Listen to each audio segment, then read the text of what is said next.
This is where champions emerge. Welcome to the knockout stage. I'm Jason Bristol. Tonight on Extra Time, how much confidence does our special guest have in England? Also, we're checking in on Congo here in Houston, plus handicapping the path the Americans will now take. But the big story from Houston Stadium, the hands reveal the score. 2-1. Brazil is moving on after a thrilling comeback against Japan. Gabriel Martinelli delivering the game winner in stoppage time. And here's how it sounded outside the stadium.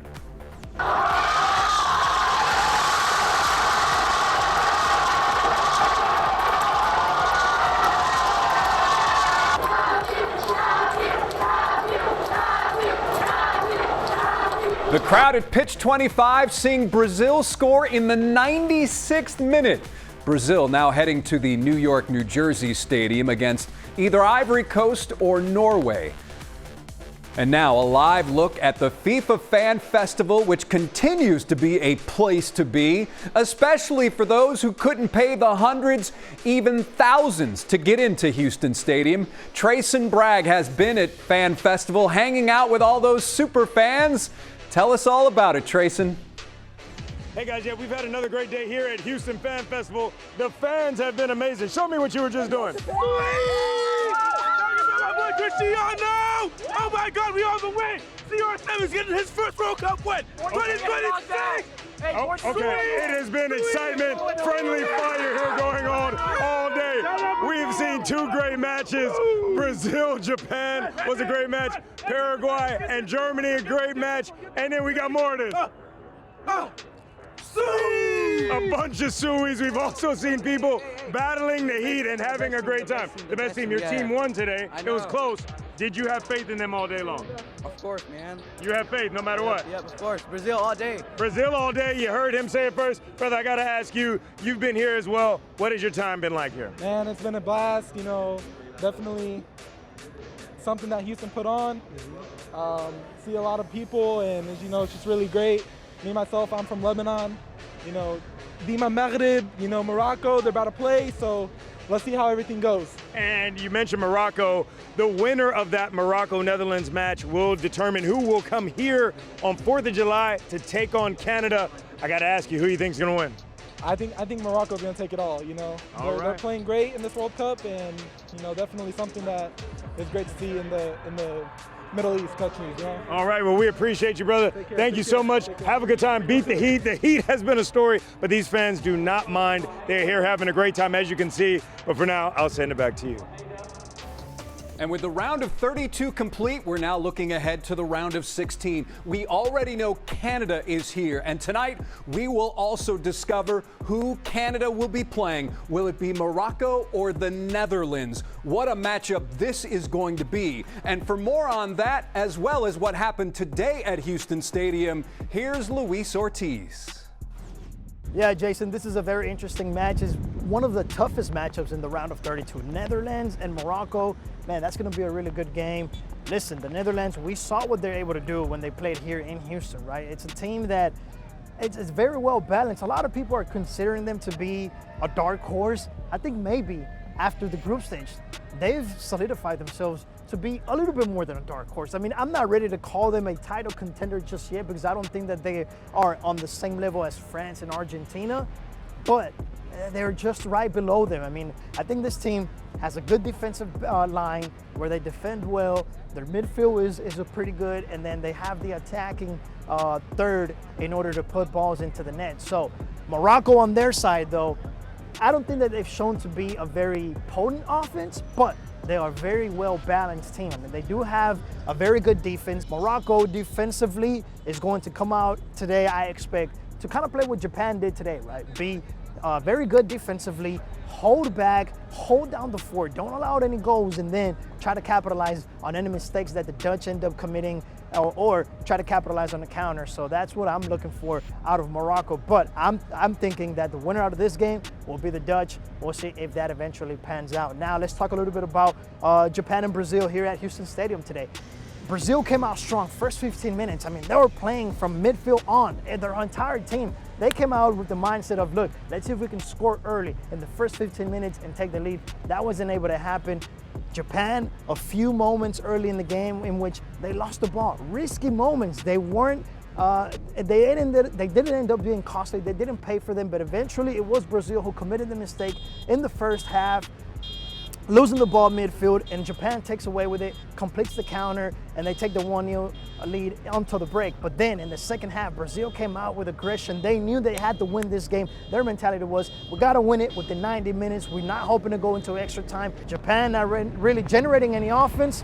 Brazil did. They knocked and knocked on the door over and over again until they were able to knock it down. And in the 95th minute stoppage time, they find just enough space to make the pass, and that's how they end up winning this one. So now Brazil awaits the winner out of Norway and Ivory Coast to go and face in the round of 16. Reporting from Houston Stadium, Luis Ortiz, KHOU 11 News. And Luis not fazed by that car alarm either. And now what's next on Extra Time? The video board has the answer. It's the kickoff with a coach entering his 8th season on South Main. And Brian Lee from Rice is back, earning your 3rd cap on this team. Did you think that was possible? More possible than the soccer lingo coming out from you. Impressive. You had to do me in like that, didn't you? Come on now. All right, so what did you like and dislike about this Brazil game from Brazil's standpoint? Well, the slow starting first half, Japan had a good bit of control of the match. Can't have that happen again as they progress in the tournament. They'll really pay a price when they get a little higher level of team in the second half. What I did like is the halftime adjustments. Unbelievable job by Ancelotti. Right subs on, not taking off Casemiro, who had a poor first half, scores the first goal in the second half, and then you can't argue with the move when he subs on the game-winning score. So Brazil, it's more than just flipping a switch. There was some strategy involved in that? Oh, absolutely. Little slight defensive adjustments. Number one, Japan one shot in the second half, and when they had a good 4-5 and a decent bit of the play in the first half. And then the depth of the squad from Brazil, really the difference in the game. So in your mind, it was depth. That's ultimately what won this game for Brazil. Absolutely, and I think it's a big story to the tournament when you look at the 48-team field, extra game or two for everybody. Depth of the squad as we move forward for the bigger nations is going to play a big deal. And we've brought back the toy stadium for you, Brian. This is the lead up to the winning goal. What do you see here from both sides of the ledger? Yep, we talked about depth of the team, and what we're not seeing here is where Japan turned the ball over. Horrible turnover this late in the match, but really a fatigue-oriented turnover, just a mental breakdown. Brazil wins it. Ball gets into Bruno here. What you'll notice, great graphic, head is up here and he's facing forward at the top of the box. Extremely dangerous situation. Doesn't appear so, but head up. And then look at the body position here as he's able to open up his body so when the pass comes in, he's leading straight to goal, beat 3 men off 1 pass and a great finish. I was really surprised that he was able to get that clear ahead of everybody. How does that happen? Well, really it comes down to this is class right here, how his shape, his head being up, top notch. If you got little kids in the air, coach is always like head up. And as he opens his hips here, pass comes to his front foot, frees himself behind him. Kind of an easy finish in the end. So in some ways, these defenders were frozen by looking here. Is that what you're saying? Am I understanding that right? Well, more, they're not so much doing anything wrong. This guy could pay a little closer attention to cut inside of here to cut out this little passing angle, but it has more to do with the technique of the Brazilians and how repetitive they've been as kids, and this is so ingrained in them. His head being up. So few players in the world are going to see that pass, but it starts, his head is up. Bang, he moves this little 2 steps. Body position open up where he can play his lead foot, splits the defenders, his touch leads him to here, and it's an easy goal in the end. And now, Brian, better matchup for Brazil moving forward into this next round.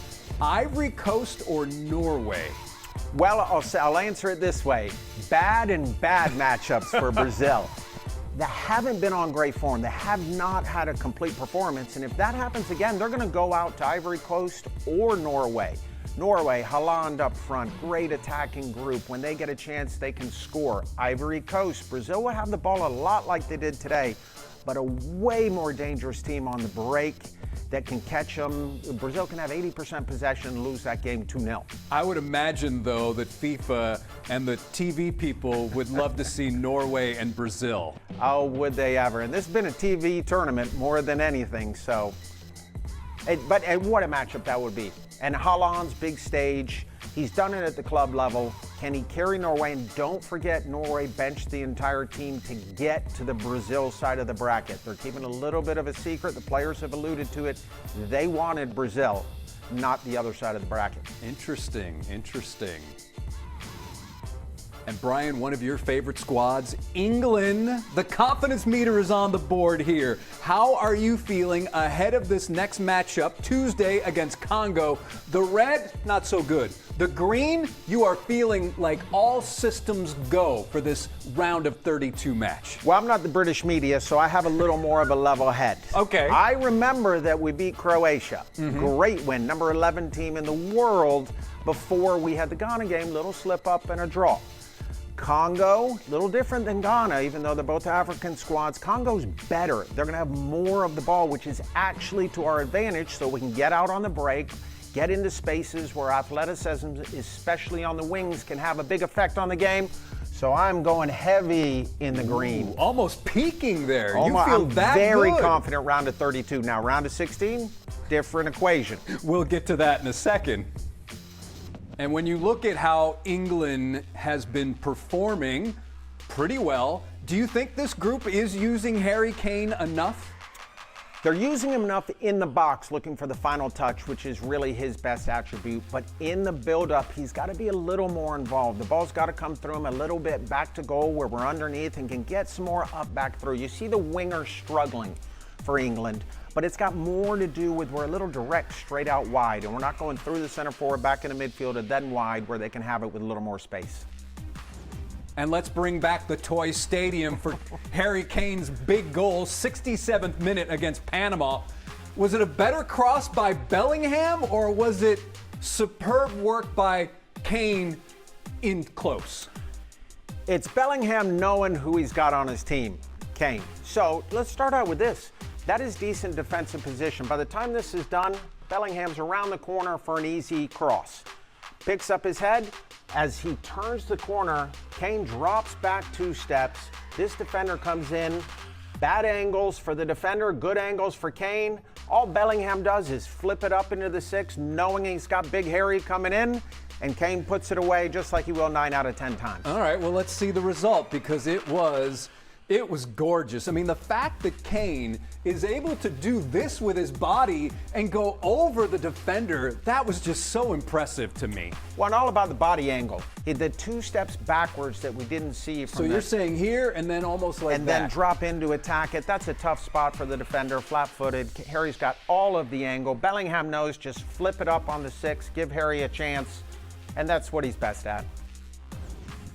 And should England win the next round, the round of 16, which we mentioned, Ecuador or Mexico, which one would be a better matchup for England? Well, England would love to see Ecuador. Okay. The Azteca has been a house of horrors historically for England. 86 World Cup, the infamous hand of God where Maradona scores with his hand, no VAR in 86 at the Azteca. Mexico has never lost a World Cup game playing in Mexico City at the Azteca. One of the best home field advantages in the history of world soccer. A place where England has really struggled in past World Cups. So this would be the best matchup.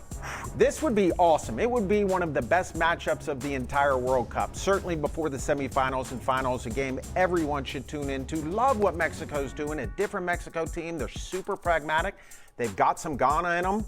Not a good news for England. They're pragmatic. They can drop in, defend with numbers.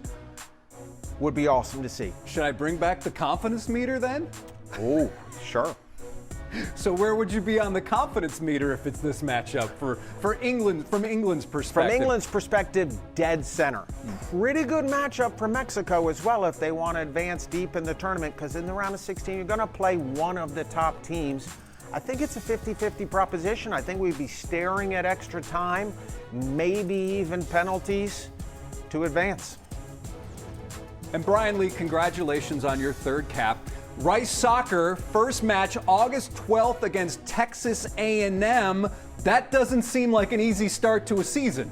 No, it's not, but it's special for a fan, special for the youth players in Texas. You can come on out opening night at Holloway Field, one of the best venues in college soccer, and see a great game. As for the rest of your schedule, I don't see it on the website. When will that be posted? It will be coming soon, but we'll see Vanderbilt, who's a potential #1 team in the country, also coming to Holloway, and several other top 20 matchups. So what you're saying is, with all of this great soccer, there is no excuse for soccer fans to not be coming to Rice to watch your Owls. That's right. It's the world's game, but it's also our game. Brian, thank you so much for being on Extra Time. We really appreciate it. And thank you for all that you have told us and presented to us here on Extra Time. Well, I've enjoyed it. Thanks for having me. And next, one of the tournament's feel-good stories returns to Houston. And speaking of training sessions, the United States men's national team has their final practice here in Irvine before heading to the Bay Area to prepare for Bosnia and Herzegovina. A report from Irvine coming up. we have an upset alert here on Extra Time. 12th-ranked Germany has been defeated by Paraguay in penalty kicks.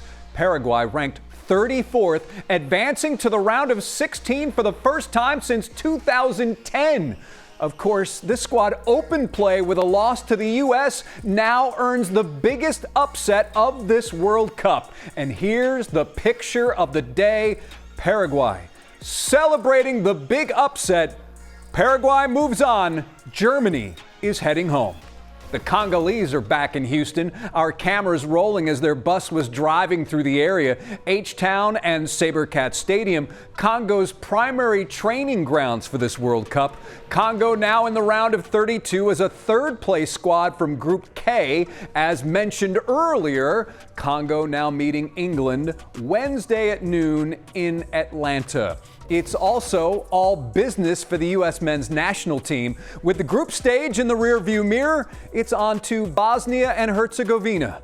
But the path beyond that, Jake Garriani looking into that from Irvine, California.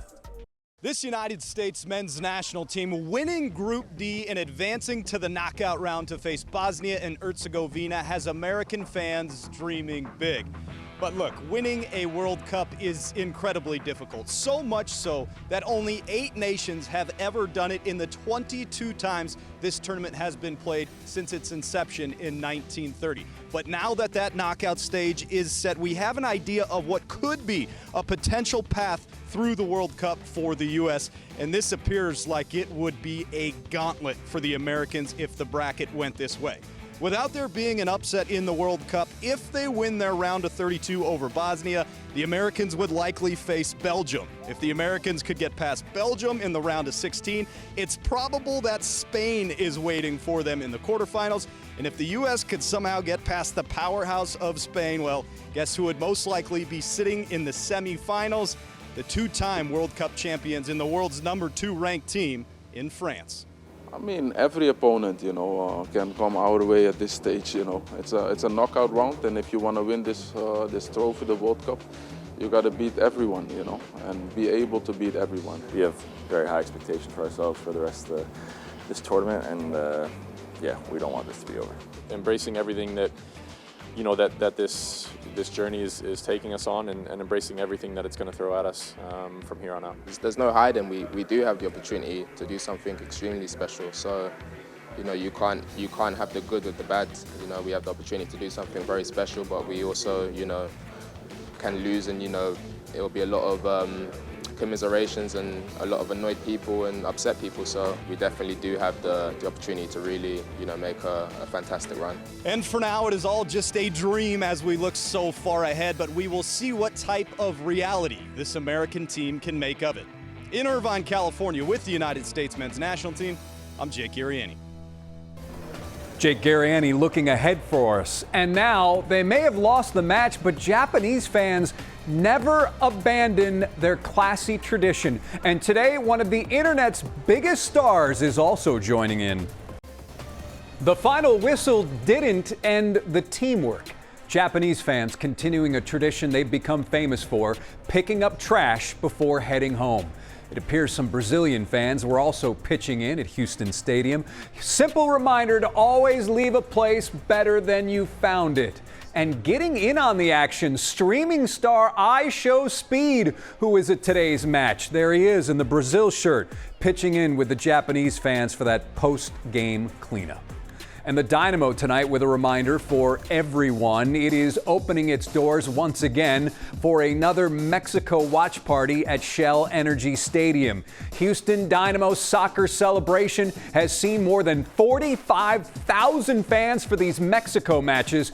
Gates tomorrow open at 6. The link for free tickets are on the Dynamo website. And next, the World Cup is creating some unexpected winners, like ranch dressing, and stepping in to help those international fans. It's next.